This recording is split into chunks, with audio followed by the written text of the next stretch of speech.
بتسمعي اغنيات اصاله؟ أصالة لا، لأنه ما عاد يعني لما بتكون طالعة على الراديو بطفيها، ما عاد تعنيني، وصدقني هذا مو كلام يعني إنسان شخص، لا ملايين.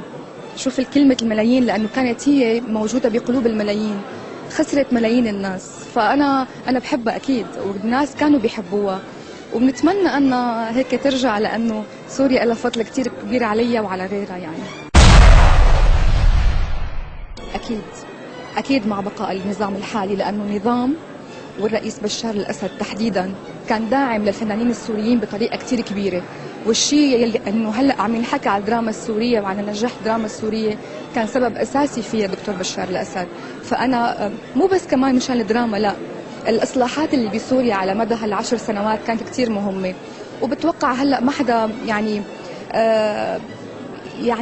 يعني اصبحت واضحه جدا موضوع المؤامره وموضوع المعاداه وموضوع، لانه صار في كثير شيء مفضوح وكثير شيء علني واضح. فانا مع للاقصى.